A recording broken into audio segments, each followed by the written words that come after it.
Profesor Henry Subiakto yang adalah seorang pakar IT termasuk juga digital forensik memberikan ulasan yang menarik terkait dengan bagaimana posisi Roy Suryo yang mengaku diri sebagai seorang pakar dalam bidang telematika dan dibantu dengan Roy Suryo sebagai pakar dalam bidang digital, dan mereka berdua bersama dengan T. Fauzia kemudian melakukan penelitian yang kata mereka, penelitian mereka itu menghasilkan sebuah hasil yang mencengangkan bahwa ijazah Pak Jokowi itu dipastikan palsu, bahkan 99,9% palsu, dan bahkan juga disebut oleh mereka dalam beberapa kesempatan 1000 triliun persen palsu. Nah, Profesor Henry Subiakto menurut saya menarik ketika memberikan catatan bahwa upaya untuk melakukan pemeriksaan secara digital forensik itu sebetulnya tidak perlu. Mengapa? Karena paling tidak saya coba memberikan padanan dengan apa yang pernah dan sudah dilakukan berulang-ulang, bahkan terakhir kali beberapa waktu yang lalu Rektor Universitas Gadjah Mada telah memberikan klarifikasi bahwa ijazah Presiden ke-7 Joko Widodo itu adalah palsu.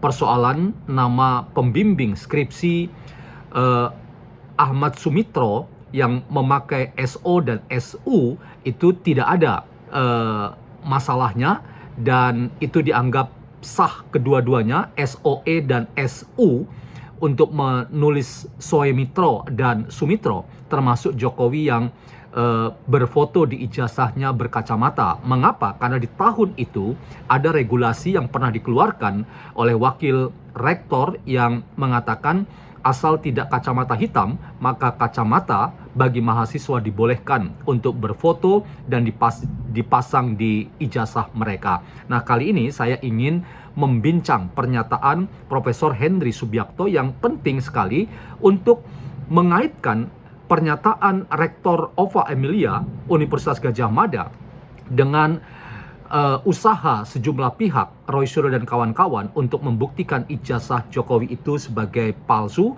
Dan Profesor Subiakto bilang bahwa digital forensik tidak diperlukan lagi karena pernyataan UGM tetap konsisten mengatakan bahwa ijazah Pak Jokowi itu asli. Bagaimana kita membincang hal ini, teman-teman? Selamat datang dalam channel YouTuber NKRI atau Simon John Official atau Meragukan Filsafat, sebuah channel yang secara sadar dibangun untuk turut mengedukasi ruang publik virtual Indonesia dengan menawarkan alternatif berpikir dari lensa pemikiran filsafat untuk membaca fenomena sosial, politik, kebudayaan dalam konteks Indonesia kontemporer tanpa berpretensi untuk menggiring opini kita mempercayai pandangan-pandangan dalam channel ini. Teman-teman, sekali lagi terima kasih dari kami YouTuber NKRI untuk partisipasi kita semua membesarkan channel ini dan mengawal demokrasi kita dengan kewarasan sosial bersama. Kita nonton pernyataan Profesor Henry Subiakto yang menarik sekali untuk kita jadikan titik tolak dalam percakapan atau diskusi kita pada kali ini. Kita nonton. Beda-beda. Oh, ini Kemarin Mas Rasuryo juga bilang bahwa logo huruf A di ijazah Jokowi itu berbeda dengan yang satu ininya. A-nya itu keluar dari logo UGM. kalau ini sama-sama bulan Desember kata Iya, harusnya sama. Harusnya Karena sama pakai semua. plate sama. Plate sama. Pakai plate sama, pakai film yang sama. Jadi kalau misalkan ada satu yang beda itu artinya Ya kalau mungkin bedanya cuma sekian inci, itu mungkin karena gara-gara kertasnya geser mungkin gitu ya. Oke. Ya kertasnya geser, tapi itu nggak mungkin terlalu signifikan karena plate-nya sama, filmnya sama. Tapi kalau sudah perbedaannya terlalu signifikan, nah itu mah dianalisis dia. harus dianalisis seperti Ini kenapa kan begitu? Oke. Kertasnya asli atau enggak? Nah, itu semua harus dianalisis. Ya, tintanya sama enggak dengan yang satu? ada watermark katanya gitu. Ada watermarknya, iya betul. Teknisnya itu ya. Teknis. Nanti penelitiannya berarti Ya, Pak. tapi sekali lagi itu bukan informasi elektronik, Oke. bukan ranahnya ITE. Jadi pakai ITE aja udah keliru. Oke. Nah ini Pak, aku mau tanya Menarik ini, mulai seri jasa kan. Di kemarin tuh sampai dibahas tuh soal fotonya katanya ditimpa, terus A-nya hurufnya keluar, watermarknya nggak ada. Kalau ijazah nanti anak-anaknya Mbak Fitri itu besok ke depan itu misalnya nanti kan itu ijazah itu pakai informasi elektronik jadi sudah digital gitu, itu bisa saja diubah-ubah. Tapi kalau dulu dan sekarang pun masih pakai kertas. Siap. Gitu loh. Jadi itu, nah sekarang yang sudah pakai informasi elektronik itu kan akte tanah. Akte tanah. Akte tanah kan udah ada tuh yang digitalkan tuh. Kan sekarang, nah itu kalau ada yang ngerubah akte tanah, digitalnya dirubah-rubah, Bisa ITE itu. nah itu bisa kena ITE karena apa? Misalnya punyanya Mbak Fitri, langsung dari akte tanah punya Mbak Fitri saya ubah-ubah lalu jadi punyanya Hendri Subiakto kan gitu kan. Atau awalnya cuma 100 meter jadi 200 meter.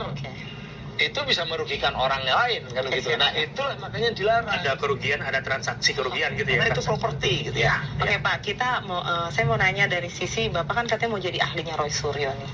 Apa pertimbangan utamanya baik secara etik, secara akademis dan secara politik nih Pak? Kalau saya Ya teman-teman silakan nonton lebih jauh, tetapi pernyataan terakhir bahwa Hendri Subiakto akan menjadi ahlinya Roy Suryo ini tentu menjadi informasi tambahan yang menarik ya. Tapi apa yang disampaikan oleh Profesor Hendri Subiakto ini menarik. Menarik mengapa? Karena apa yang kita selalu diskusikan dan lihat dalam berbagai macam debat antara Roy Suryo dan kubu Pak Jokowi terkait dengan bagaimana membuktikan ijazah Pak Jokowi yang analog lalu mau dianalisis dengan menggunakan perangkat ITE atau ilmu digital atau bahkan digital forensik, maka dikatakan oleh Hendri Subiakto itu tidak perlu dan itu tidak penting. Mengapa? Karena persoalan yang hendak diangkat dalam konteks ini adalah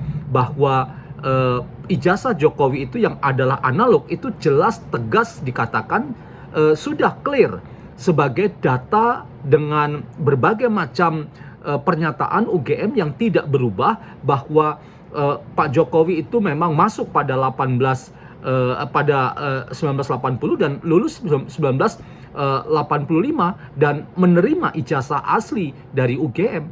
Jadi data yang dimiliki oleh Pak Jokowi itu adalah data ijazah analog dan tidak perlu diteliti dengan perangkat teknologi yang berkembang hari ini, termasuk teknologi digital forensik yang dipakai oleh Roy Suryo untuk meneliti ijazah Pak Jokowi, yang itu pun ia tidak dapatkan secara langsung dari Pak Jokowi, tetapi berdasarkan postingan yang dibuat oleh Dian Sandi, politisi PSI, yang kemudian menjadi polemik luas bahwa apakah memang penelitian Roy Suryo itu punya kredibilitas yang bisa dipercaya ataukah sebetulnya tidak bisa kita percaya begitu saja karena data yang diterima atau yang didapatkan atau yang dijadikan basis untuk menganalisis itu adalah data yang tidak asli dimiliki atau dipegang oleh Pak Jokowi. Jadi dengan sendirinya kita bisa katakan pernyataan Hendri Subiakto ini justru menolak apa yang diyakini oleh Roy Suryo dan kawan-kawannya yang kekeh meneliti ijazah Jokowi yang analog dipaksa menjadi data yang digital. Akhirnya kita bisa menemukan alasan mengapa penersangkaan oleh para penyidik itu menjadi sesuatu yang masuk akal. Mengapa? Karena Undang-Undang ITE diterapkan kepada kasus Roy Suryo yang merekayasa data digital, yaitu ijazah Pak Jokowi yang analog diubah menjadi digital dan lalu kemudian direkayasa dan itu dianggap tidak bertanggung jawab, dan itulah salah satu pasal yang kemudian dikenakan kepada Roy Suryo dan tuntutannya tidak main-main, 12 tahun penjara. Nah, bahkan kalau kita merujuk pada pernyataan Profesor Gayus Lumbun dan Aristo Pangaribuan sebagai pakar hukum pidana dan mantan hakim agung, keduanya sambil memberikan keterangan terkait dengan kasus ini sama-sama mengatakan ancaman hukuman terhadap Roy Suryo itu tidak main-main, dan bahkan kalau Roy Suryo tidak bisa memanfaatkan gelar perkara khusus dan tidak bisa meyakinkan para penyidik, maka ancaman hukuman ditambah lebih berat itu menjadi sesuatu yang wajar dibuat oleh para penyidik atau proses pengadilan itu yang akan memutuskan mereka, karena waktu sudah diberikan kepada mereka seluas-luasnya, kesempatan sudah diberikan seluas-luasnya kepada mereka, tetapi mereka tidak bisa membuktikan terbalik bahwa ijazah Jokowi itu adalah palsu. Nah, kita akan nonton terakhir pernyataan Henry Subiakto ketika ia ditanya apakah akan menjadi bagian dari tim Roy Suryo. Kita nonton. Ya, secara keseluruhan aja bahwa saya tidak membela orang, tapi saya membela supaya undang-undang ini diterapkan secara benar. Karena sudah terlalu banyak undang-undang ITE itu dipakai dengan cara-cara yang salah, diterapkan secara salah. Sampai Pak Jokowi sendiri, ya Pak Jokowi sendiri tahun 2021 itu memerintahkan kepada Menko Polhukam, waktu itu Pak Mahfud MD, untuk supaya mengkaji ini ITE ini kenapa kok banyak masalah. Apakah perlu direvisi undang-undangnya, apakah perlu dihilangkan, sampai begitu, atau perlu ada keterangan-keterangan, dibuat sebuah panduan. Waktu itu saya oleh Pak Menko Polhukam dijadikan ketua untuk bikin panduannya. Jadi panduan itu namanya surat keputusan bersama 3 menteri, walaupun sebenarnya bukan menteri ya, Jaksa Agung, Kapolri, sama Menkominfo waktu itu. Isinya tentang bagaimana pasal-pasal yang tertentu dalam Undang-Undang ITE itu perlu penjelasan. Itu penjelasan tentang pasal-pasal tertentu, termasuk pasal 27A tadi yang sekarang. Dulu namanya 27 ayat 3 tentang penghinaan dan pencemaran nama baik. Itu kita jelaskan. Pakai buat ini ya. Dulunya sampai sekarang. Ya, teman-teman, saya potong di situ supaya Anda bisa menemukan videonya secara lengkap di official Okezone ya, di YouTube official Okezone. Tapi poinnya, Anda nangkap bahwa kalaupun Henry Subiakto akan bergabung dalam timnya Roy Suryo, itu bukan dalam rangka membela Roy Suryo, tetapi memastikan bahwa apa yang disampaikan oleh Pak Jokowi 2021 itu memang tidak lagi ada korban-korban dari Undang-Undang ITE karena salah menafsirkannya. Dan ini menarik dan ini sejalan dengan semangat yang disampaikan oleh Pak Jokowi bahwa apa yang ia laporkan terhadap orang-orang yang kemudian ditersangkakan ini bukan dalam rangka untuk memenjarakan mereka, tetapi memberi pelajaran buat kita semua agar tidak sembarangan memfitnah, menghina, dan mencemarkan nama baik seseorang. Jadi saya merasa bahwa pernyataan Profesor Henry Subiakto itu justru memberikan catatan kritis bagi orang-orang seperti Roy Suryo bahwa Anda memaksakan penelitian digital padahal data dari ijazah Pak Jokowi itu analog dan itu yang dianggap rekayasa digital oleh para penyidik sehingga Roy Suryo kemudian ditersangkakan. Dan kalaupun Henry Subiakto akan bergabung dengan timnya Roy Suryo, itu bukan dalam rangka membela Roy Suryo, tetapi sejalan dengan pikiran Pak Jokowi agar tidak ada korban-korban dari salah tafsir dari Undang-Undang ITE. Salam waras, salam YouTuber NKRI.